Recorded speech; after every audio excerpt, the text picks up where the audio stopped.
But in a time not so long ago, nestled at the edge of a vast and whispering forest, lived a poor woodcutter and his two beloved children, Hansel and Gretel. Life was simple and filled with love until their mother passed away and a shadow fell over their small cottage.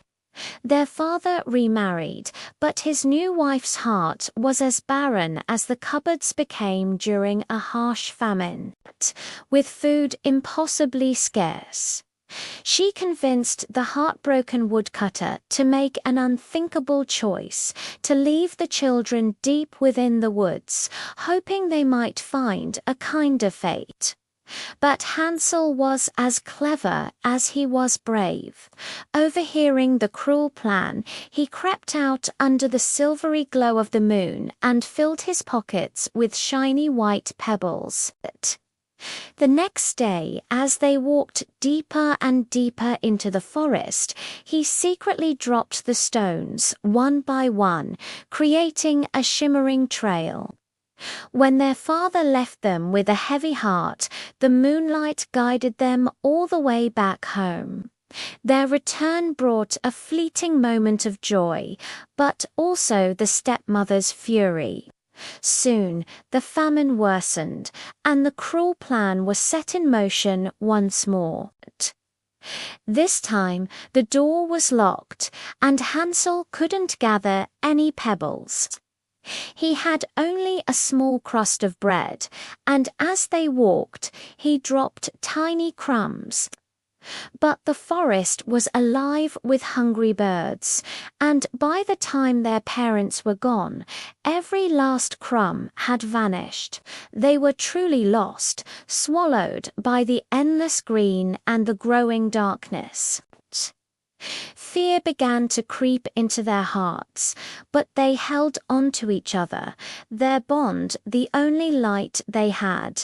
For 3 long days they wandered, their hunger gnawing at them.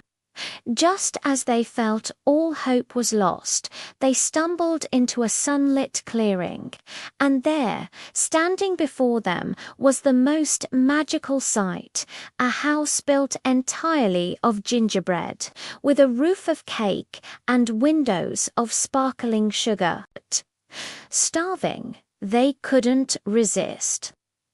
As they nibbled on the delicious walls, a sweet, creaky voice called out, "Nibble, nibble, little mouse, who is nibbling at my house?" An old woman, leaning on a cane, appeared. She seemed so kind, offering them warm beds and a feast of pancakes and apples. Exhausted and relieved, Hansel and Gretel believed they were finally safe. But their relief turned to terror the next morning.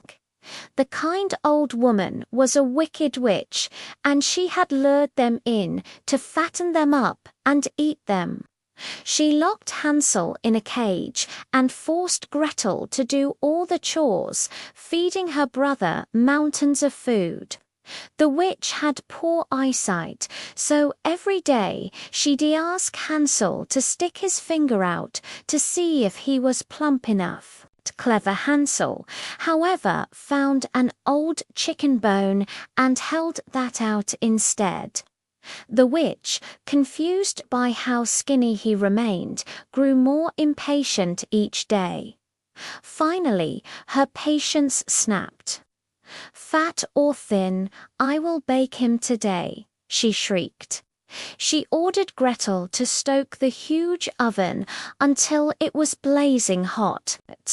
"Climb in and see if it's hot enough," the witch commanded, planning to shove Gretel in and cook her too.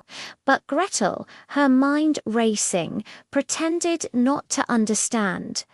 "How do I get in?" "Show me," she said innocently. Frustrated, the witch grumbled and leaned into the oven's fiery mouth to demonstrate. In a flash of courage, Gretel gave her a mighty push, slammed the iron door shut, and sealed the witch's fate forever. Gretel freed Hansel from the cage, and they hugged, tears of relief streaming down their faces.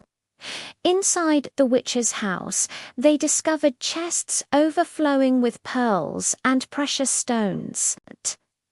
Filling their pockets, they set off, and this time the forest seemed to guide them homeward. After a long journey, they saw their father's cottage in the distance. He rushed out to meet them, his face filled with remorse and joy. Reunited and safe, their small cottage was once again filled with warmth, laughter, and a love that could overcome any darkness. With the witch's treasure, Gigich poverty was over. Reunited and safe, their small cottage was once again filled with warmth, laughter, and a love that could overcome any darkness. Thank you so much for watching this retelling of a classic tale.